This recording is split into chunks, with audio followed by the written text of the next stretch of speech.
La TVT au cœur de l'information.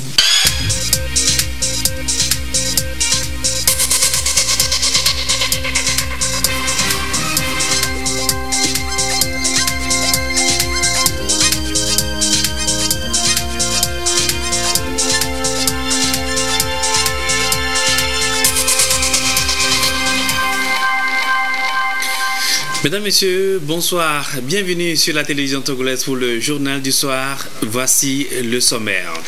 Kara vibre depuis hier au rythme des Evala.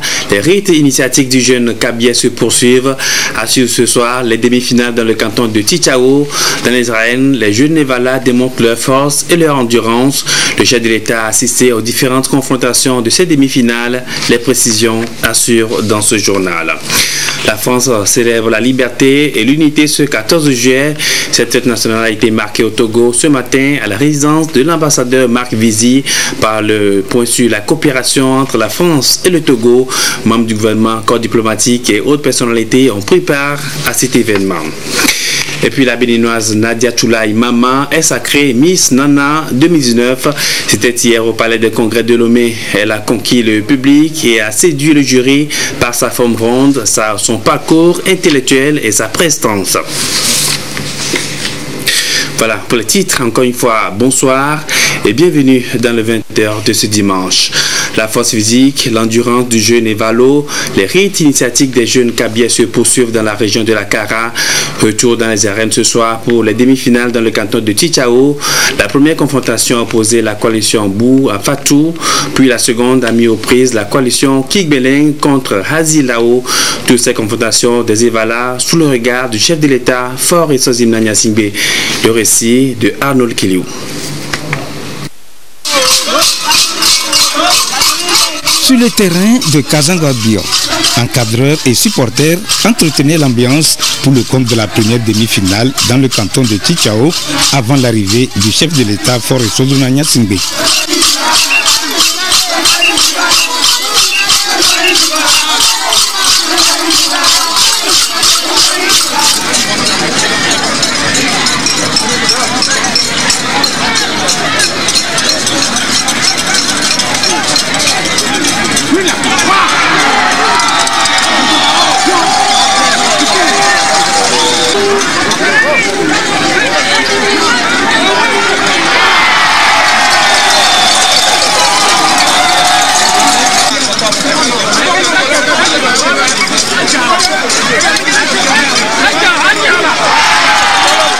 Au début des empoignades, ce sont les lutteurs de la coalition Bou en blanc qui font bonne impression devant la coalition Fatou en rouge.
Les Blancs maintiennent leur suprématie et emportent la confrontation sur un score de 16 contre 7 pour Fatou en rouge.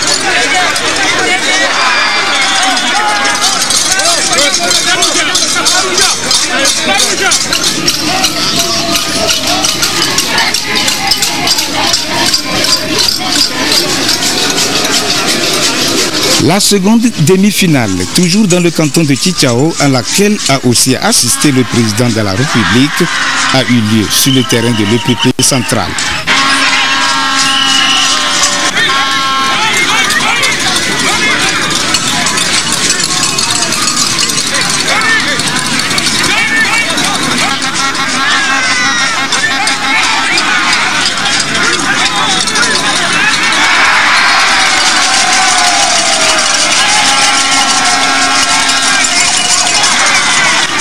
Là, c'est la coalition Kegbeleng en vert qui affrontait celle de Hazilao en blanc.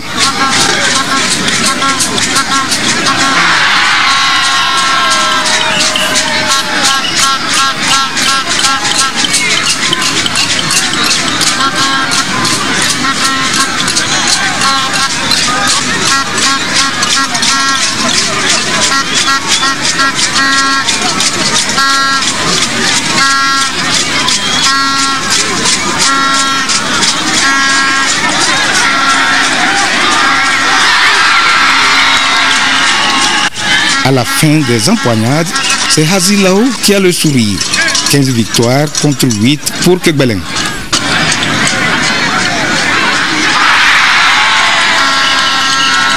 C'est sur ce score que les Evala de Tchitchao se sont séparés pour se retrouver lundi pour la finale.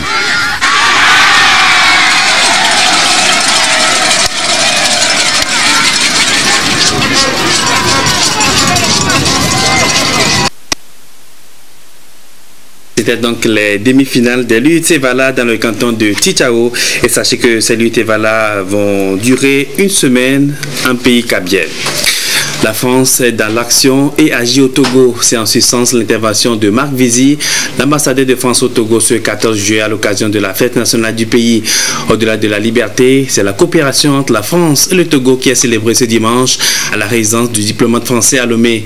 Plusieurs personnalités ont pris part à cet événement. Ensemble, elles ont célébré l'unité de la France. Le récit de Augustin Kossi.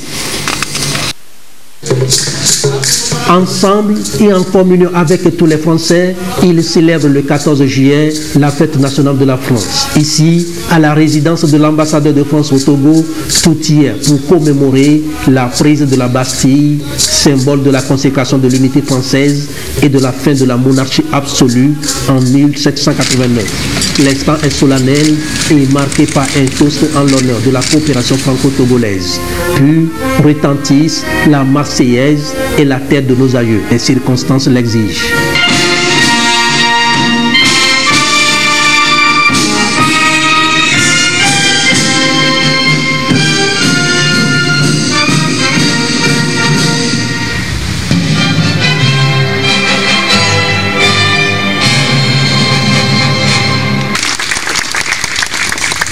Et les festivités s'ouvrent. Marc Vizy, l'officiel de la France au Togo, a rappelé tout le contexte de cet événement qui rappelle la fin de la Révolution française. Il a fait le point sur la coopération entre Lomé et Paris qui se matérialise dans plusieurs domaines. La sécurité, eau et assainissement, l'éducation et l'emploi des jeunes. Ce partenariat est aussi économique. Nous le voyons aujourd'hui ici même avec la présence de nombreuses entreprises sponsors que mon épouse a citées. Le Togo a adopté il y a un an un plan national de développement particulièrement pertinent et avec nos partenaires européens, nous entendons l'accompagner. C'est ce que nous avons fait en contribuant à l'organisation du Forum économique Union européenne-Togo du mois dernier en attirant des entreprises françaises. Cela s'est particulièrement manifesté dans le domaine des énergies renouvelables où une délégation d'une vingtaine d'entreprises françaises du secteur est venue s'intéresser aux opportunités offertes par la nouvelle stratégie nationale d'électrification. Le Togo a l'objectif de renforcer sa position de hub logistique dans la région en créant le cluster maritime de l'Afrique francophone et en logeant son siège à Lomé. Les entreprises togolaises, appuyées par le groupe des ambassadeurs francophones et par le cluster maritime français, affirment la vocation de Lomé à être la capitale maritime de l'Afrique de l'Ouest. Évidemment, la mise en œuvre du plan national de développement est subordonnée au climat des affaires, dont les entreprises notent avec satisfaction qu'il progresse au Togo. Climat des affaires qui lui-même est tributaire du climat politique. Les élections législatives se sont déroulées dans le calme. Les élections municipales récentes se sont également déroulées dans le calme. La grande majorité des partis a fait le choix de participer à la compétition démocratique. La révision constitutionnelle prévue a été votée début mai. La modification du mode de scrutin pour l'élection présidentielle est une avancée démocratique car elle rend possible pour les électeurs togolais l'exercice du choix qui, comme l'avait évoqué le président Macron, ne revient finalement qu'à eux-mêmes entre alternance et reconduction démocratique. Je forme le souhait que la compétition pour l'élection présidentielle se fasse également dans la sérénité dont le Togo a besoin pour progresser sur la voie du développement. Nous avons décidé d'améliorer l'accueil réservé à ceux qui veulent venir en France et ou dans les pays que nous représentons. Nous avons externalisé l'accueil des demandeurs de visa pour la remise de leurs dossiers. Une quinzaine d'agents supplémentaires sont dédiés à cela dans un espace moderne et confortable. À partir de début septembre, tout se fera en ligne et les demandeurs pourront obtenir un rendez-vous dans un délai de quelques jours seulement, quelle que soit la période de l'année. Les forces armées togolaises sont parmi les mieux entraînées, les mieux préparées et les mieux équipées dans la région et elles font la preuve tous les jours au Mali de leur professionnalisme. Soldats togolais et français combattent côte à côte au Mali. Je voudrais que nous ayons aujourd'hui une pensée reconnaissante envers ceux d'entre eux qui sont tombés cette année pour défendre notre liberté. Cette prévention du terrorisme est aussi l'affaire de la gendarmerie et de la police togolaise qui bénéficient également de nombreuses missions de formation tout au long de l'année. La coopération entre la France et le Togo ne se résume évidemment pas à sa dimension sécuritaire. La coopération pour le développement entre le Togo et la France est principalement portée par l'Agence française de développement. Elle concerne surtout des projets menés avec l'État togolais. Les axes prioritaires de cette coopération ont pour objectif d'améliorer les conditions de vie de la population, rurale comme urbaine. Nous venons d'agréer une dizaine de projets dits PISCA qui, portés par des ONG cette fois-ci togolaises, auront pour objectif principal de contribuer entre 2019 et 2020 à l'autonomisation des femmes, particulièrement en milieu rural. La France apporte également un appui indéniable aux pays de l'Afrique de l'Ouest dans la riposte au terrorisme dans le Sahel. Le Togo et la France ont aussi une convergence de vues sur les questions prioritaires de développement au niveau régional et mondial. Pour Robert Doucet, ministre des Affaires étrangères, de l'intégration africaine et des Togolais de l'extérieur, c'est un allié sûr. L'Europe et l'Afrique sont des voisins qui partagent le même destin. L'Europe demeure le premier partenaire de l'Afrique. Pour nous au Togo, la France est un allié sûr et nous en sommes fiers. La présence française au Sahel, à travers l'opération Barkhane, par exemple, est une réponse de la présence du service de la France pour toute la communauté ouest-africaine. La coopération entre la France et le Togo est une coopération autour et au service des valeurs. Nous avons en partage plusieurs valeurs, dans celle de la promotion du principe du débat public comme mécanisme de fonctionnement du régime démocratique. Bien plus encore, la France et le Togo croient en l'idéal d'un ordre mondial pacifié, juridiquement régulé et fonctionnant sur le principe d'égal respect des nations et des peuples. La France est toujours aux côtés du gouvernement togolais. Je voudrais ici saisir cette occasion pour saluer la vision française de la solidarité qui est une solidarité ouverte parce que attentive aux sollicitations du monde. Avec ces diverses actions, la France accompagne notre pays, le Togo, dans son élan vers le développement. Monsieur l'ambassadeur, vous aviez pu constater des progrès en matière de gouvernance politique, économique et sociale réalisés par le Togo. L'état de santé de notre démocratie s'est amélioré ces derniers mois avec l'adoption des réformes constitutionnelles et l'organisation réussie des élections locales du 30 juin dernier. Notre pays est en marche et rassure. La preuve tangible est l'engouement inédit des entreprises et industriels. Dans la même dynamique, je voudrais vous informer que notre pays organisera les 28 et 29 novembre prochains le premier forum économique de la diaspora africaine et le forum économique des Togolais de l'extérieur. L'esprit du forum économique de la diaspora africaine est de rehausser le niveau de participation de la diaspora africaine de par le monde au développement de nos pays. Le 14 juillet 2019 a été célébré en France sous le signe de la coopération mais aussi de l'innovation. On parle de la création d'un commandement militaire de l'espace et l'Europe a été à l'honneur pour justement agir ensemble pour la survie de l'humanité. Un nouveau code général des impôts avec des mesures pour booster les activités des PME-PMI. La création des entreprises au Togo se fait en un temps record et à moins de coûts. Ces dispositions ont été expliquées aux opérateurs économiques à Tandouar et à Dapaon par l'Office togolais des recettes. L'OTR qui poursuit sa tournée de sensibilisation dans les différentes régions du Togo à l'endroit des contribuables. Les précisions de Didier Aloye.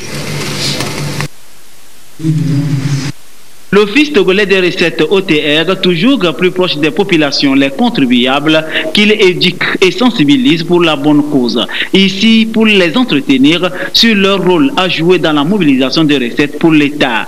Une politique de proximité avec les partenaires, les contribuables de Tonne et de Tandouar. Il est question de les informer et échanger sur le nouveau Code général des impôts. Le nouveau Code accorde une exonération d'impôt sur le revenu de 2 ans. C'est un encouragement pour créer des entreprises. Il y a aussi le fait que quand l'exonération va passer, ils vont commencer par payer l'impôt. Ils vont payer l'impôt à un taux plus réduit d'un demi-point par rapport à ce qui se faisait jusqu'au 31 décembre 2018. Il y a aussi les avantages en matière des PME et des PMI. L'État veut les encourager aussi à se développer. L'impôt sur le revenu a été réduit, il est devenu plus bas, ce qui veut dire que les gens auront sur leur bulletin de paye un salaire un peu plus élevé que ce qu'il y avait du fait de la diminution de l'impôt. Il y a des avantages qui concernent les titres fonciers qu'il va falloir se donner quand vous voulez faire un prêt à la banque. Vous avez besoin d'un titre foncier, donc on a réduit les conditions, on a réduit les frais à payer et puis les conditions pour la formalité aussi sont simplifiées. Il y a beaucoup d'autres avantages aussi qui peuvent concerner les collectivités locales. Le taux de ristourne que nous leur servons aujourd'hui est fixé à 90% contre 50% auparavant. Payer ses impôts est un devoir civique. Le respect du nouveau Code général des impôts très adapté permettra à l'OTR de mobiliser davantage les recettes. Recettes qui permettront de faire face aux actions de développement au niveau local et national. Auparavant, nous n'avons pas beaucoup d'informations, mais suite à cette réunion, nous connaissons beaucoup de réalités que nous ignorons par le temps. Je vais parler par exemple d'abord la diminution de certains impôts et la facilitation de création des entreprises. Nous remercions sincèrement l'OTR pour cette réunion et nous pensons vraiment contribuer pour le développement de notre nation. Nous sommes prêts à payer nos impôts et nous sommes prêts aussi à aller déclarer personnellement nos revenus au niveau de l'OTR. Nous n'allons pas attendre que l'OTR vienne vers nous d'abord.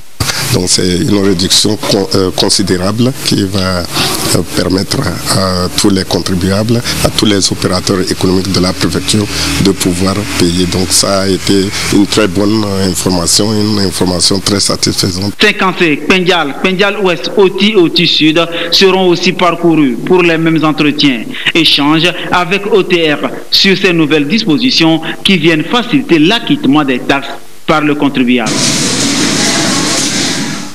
Et elle est aussi en mission de partage d'informations auprès des opérateurs économiques à Thiévié dans le Zior. La Chambre de commerce et d'industrie du Togo, CCIT, a fait le point sur le forum Togo-UE ainsi que les travaux en commission technique pour accompagner ces acteurs. Ces opérateurs économiques sont spécialisés dans l'agrobusiness. Les précisions de Lucassi. La Chambre de commerce et d'industrie du Togo s'active pour créer un répertoire des opérateurs économiques évoluant dans l'agro-industrie. Un répertoire qui servira de base de données pour une mise en contact avec des entrepreneurs extérieurs qui désirent nouer des relations d'affaires avec les Togolais. C'est dans cette optique qu'une délégation de l'institution économique a rencontré les opérateurs économiques de la préfecture du Zion. Généralement, nous avons des correspondances des opérateurs économiques étrangers qui voudraient rentrer en partenariat avec ceux du Togo. Or, nous n'avons pas une base de données de ces opérateurs économiques au niveau du Togo. Donc, une commission s'est chargée, la commission de développement des opérateurs économiques dans les régions s'est chargée de pouvoir faire un recensement national pour recueillir ces opérateurs économiques évoluant dans l'agro-industrie. Nous avons commencé le travail de restitution et de contact de ces opérateurs économiques pour leur faire passer le message, pour leur dire qu'ils doivent travailler d'arrache-pied pour représenter dignement le Togo à l'extérieur. La rencontre a également permis d'exposer à ces opérateurs économiques les résultats du premier forum économique Togo-Union européenne et de recueillir leurs préoccupations en vue des approches de solutions. Il était également question de les entretenir sur les opportunités d'affaires dont ils peuvent bénéficier et de la mise en place d'un fonds de garantie pour les appuyer en cas de difficulté de financement relatif au marché qu'ils auraient obtenu. C'est un ouvrage d'assainissement qui impacte déjà le quotidien des populations à Kara. La station de traitement des eaux usées construite au quartier Ewaou fait ses preuves. Les acteurs en charge des questions de développement de cette ville évaluent le projet en vue de capitaliser ses acquis. Nestor Mouzo. Cette station de traitement des eaux usées au quartier Ewaou a été réalisée en 2016 grâce à l'appui financier du SIAP, syndicat interdépartemental pour l'assainissement de l'agglomération parisienne. C'est suite à un processus qui a commencé en 2004 à travers le projet d'assainissement de la ville de Kara. Avant leur rejet dans la rivière, les eaux usées sont traitées ici. Cette rencontre, qui a réuni les principaux acteurs de développement de la ville de Kara, a pour intérêt de rechercher les pistes de capitalisation des acquis de l'exploitation de l'ouvrage. Il a eu l'inauguration de cette station et maintenant la phase aujourd'hui est de voir avec cet atelier, de voir concrètement ce qu'il faut faire pour que les activités à mener sur cette station puissent se pérenniser. Pérenniser dans le sens de donner à chaque acteur son rôle à jouer sur cette station. Et lorsque nous regardons un peu, l'exploitation est en train d'être faite avec la mairie, mais dans l'avenir, nous prétendons que peut-être la TDE puisse prendre en charge l'exploitation de cette station afin que la station puisse jouer pleinement son rôle d'assainissement. Le processus d'implantation de l'ouvrage est à terme. Les services censés le gérer sont connus. Pour le principal bailleur de fonds, il est aujourd'hui question de réfléchir à une possible extension du projet. On arrive à la fin du projet. On espère qu'il y aura une continuation, mais pas tout de suite. On va laisser passer un petit temps pour digérer un petit peu pour chacun les projets, voir comment la mairie s'approprie le projet, comment les partenaires, la société, la SPO, la TDE s'approprient et exploitent les ouvrages. Et peut-être que dans un deuxième temps, nous reviendrons sur les autres communes qui ont été créées récemment, COSA 2, COSA 3, COSA 4, qui n'ont pas bénéficié de l'aide du SIAP. Donc on verra comment dans l'avenir on essaye de retravailler avec les autres communes de la COSA. Outre la station de traitement des eaux usées, le SIAP a aussi accompagné les concessions du quartier Ewaou dans la réalisation des ouvrages sanitaires, notamment les latrines et douches, en vue de la promotion de l'hygiène. Pour toutes ces actions, le préfet de la COSA, Badjibao Bakali, a exprimé la gratitude des bénéficiaires au SIAP. Il a exhorté ces bénéficiaires à un comportement responsable pour la pérennité des ouvrages. Des approches de solutions innovantes pour mieux gérer les questions de pauvreté, d'efficacité énergétique et de genre en Afrique de l'Ouest. Les universitaires se sont concentrés sur le sujet à Lomé cette semaine. C'est dans le contexte du projet relatif à l'élaboration des stratégies optimales d'efficacité énergétique pour un développement à faible émission de carbone. Lucassi. Les effets néfastes du changement climatique influent le quotidien des populations africaines, surtout les femmes des zones rurales. La pauvreté énergétique est l'un des impacts négatifs de ce changement climatique. Les universitaires du Togo et de l'Afrique de l'Ouest mènent des recherches scientifiques dans ce sens pour endiguer le phénomène. Les résultats de ces recherches vont permettre de définir des stratégies optimales en matière d'efficacité énergétique et le développement à faible émission de carbone. On a fait des enquêtes dans 3 pays auprès de 2100 ménages et que ces données sont extrêmement difficiles à obtenir, très peu disponibles dans la littérature scientifique, de sorte que les produits de la recherche dans le cadre du projet seront substantiels. Donc, l'objectif principal, c'est d'essayer d'améliorer l'équité autant intra qu'intergénérationnelle. Donc, ça va viser autant les femmes que les hommes, autant la génération présente que les générations futures. Ce projet de recherche évaluera donc comment améliorer la justice énergétique en Afrique subsaharienne tout en améliorant les systèmes énergétiques existants. En 1 an et demi d'exécution, il enregistre déjà ses premiers résultats. L'équipe du Togo a pu enquêter 650 ménages ruraux sur les problèmes liés à la justice énergétique qui concernent la pauvreté énergétique, l'efficacité énergétique, les problèmes liés au genre, la résilience face au changement climatique et donc en plus des problèmes environnementaux, nous avons pu travailler sur ces différents aspects. Et il va sans dire que nous avons eu des résultats sur les efforts du gouvernement en matière d'électrification rurale, mais en même temps, ça nous a permis de savoir les disparités qu'on a dans nos différentes régions. Nous voudrions faire en sorte que l'énergie puisse permettre dans les milieux ruraux à entreprendre, afin de permettre par exemple la transformation des produits agricoles, d'avoir des initiatives entrepreneuriales.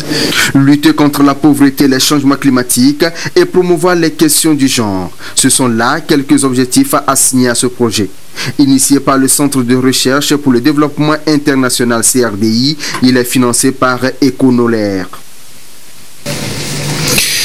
Connaissez-vous le projet RESAD? Eh bien, c'est une approche conçue pour aider les producteurs togolais qui ont des sols cultivables mais salés.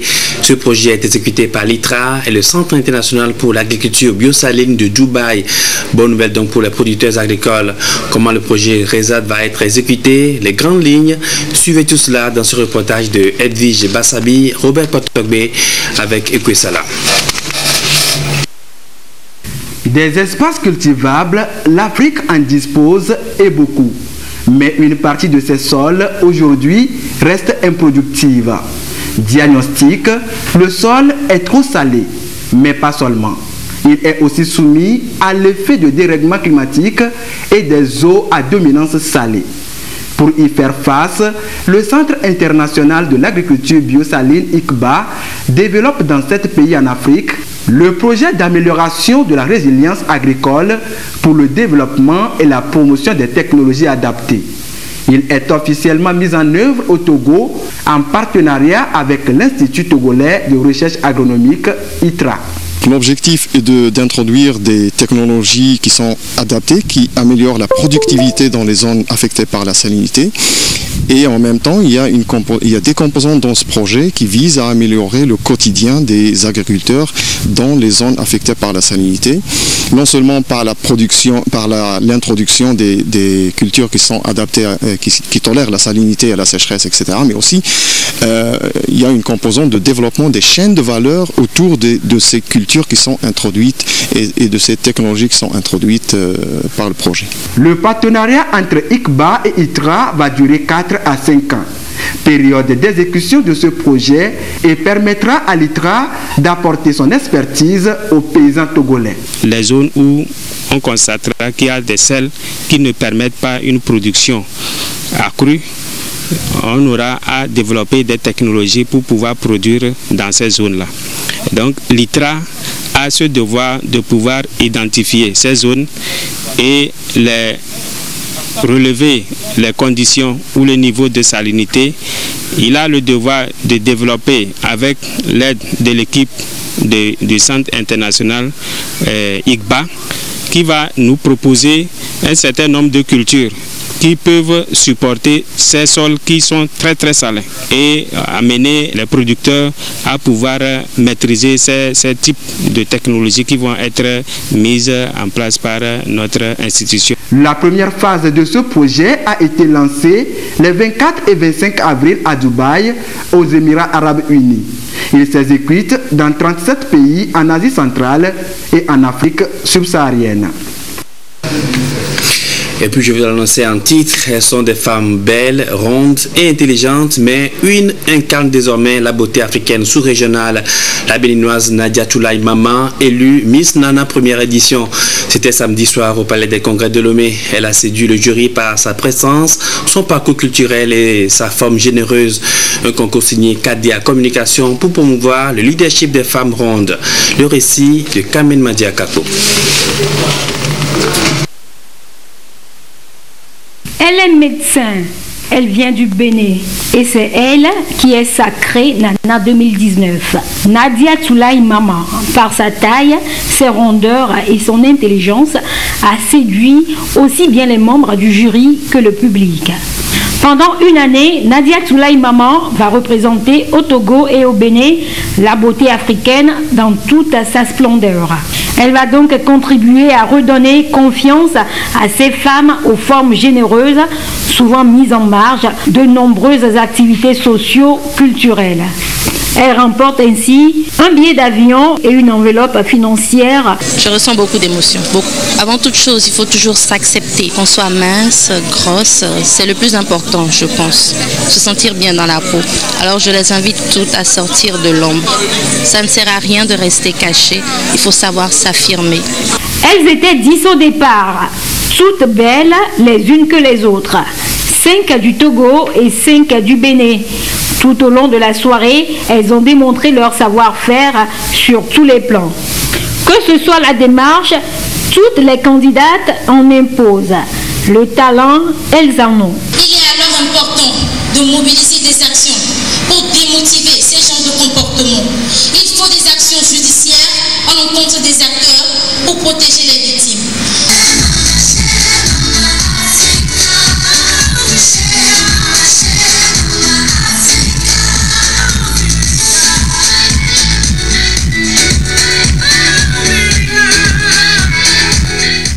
Ce premier concours sous-régional d'élégance féminine et de revalorisation des Africaines Nana est pour les promoteurs une manière de développer chez la femme les valeurs de tolérance, de respect et de vivre ensemble. C'est un concours pour mettre en avant les femmes et pour les remettre au cœur du patrimoine de leur pays. Donc c'est un concours sous-régional. Il y a la première édition se fait avec des candidates béninoises et togolaises. La Nana a pour rôle de pouvoir passer un message en langage facile, en français et en langue locale. C'est pour ça que nous les avons préparées, pour être des ambassadrices. S'il y a des grands projets dont les différents États veulent parler, eh bien, nos nanas sont des véhicules de communication envers les localités et plus particulièrement envers les femmes.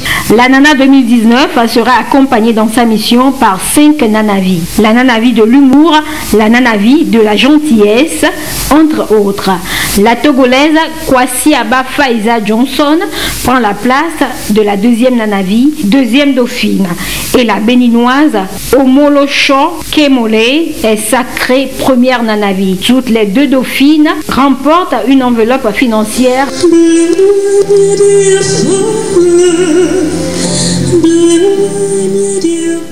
La foire commerciale qui se tient durant la période des luttes traditionnelles en pays Cabiais a ouvert officiellement ses portes vendredi dernier.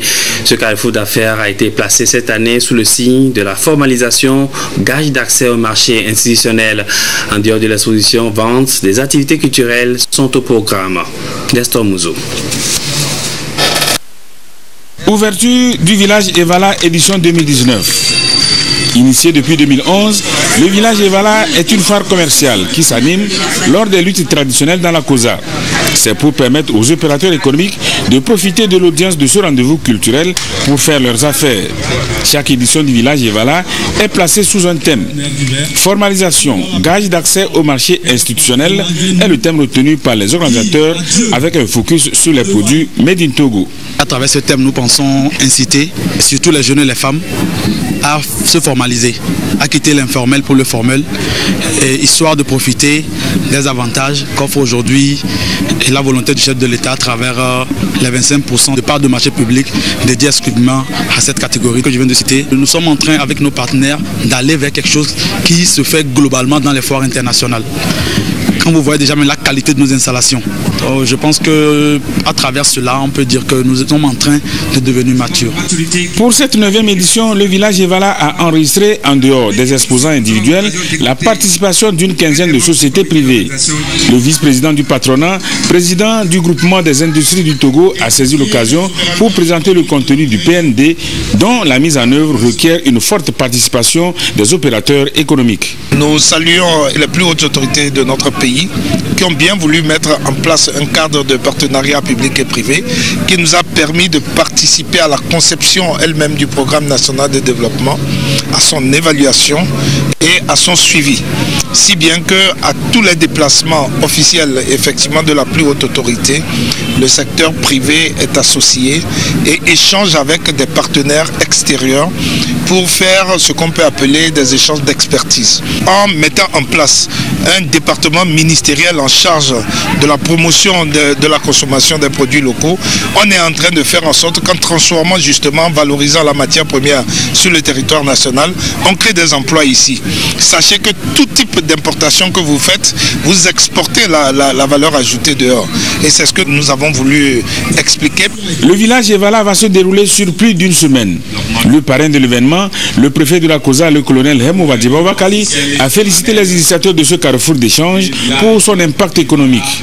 Il a souhaité une plus grande participation des sociétés publiques et privées pour plus de rayonnement de cette entreprise. Outre les expositions ventes, le village Evala a au menu des concerts et des défilés de mode. Il va consacrer aussi une journée porte ouverte sur le secteur agricole. Et avant de refermer cette édition, notez le rendez-vous des luttes Evala. Les finales sont prévues demain, lundi, à Tchao et les préliminaires se poursuivent dans le canton de Pia. Et c'est la fin de cette édition. Merci à vous qui l'avez suivi. Passez une très belle soirée.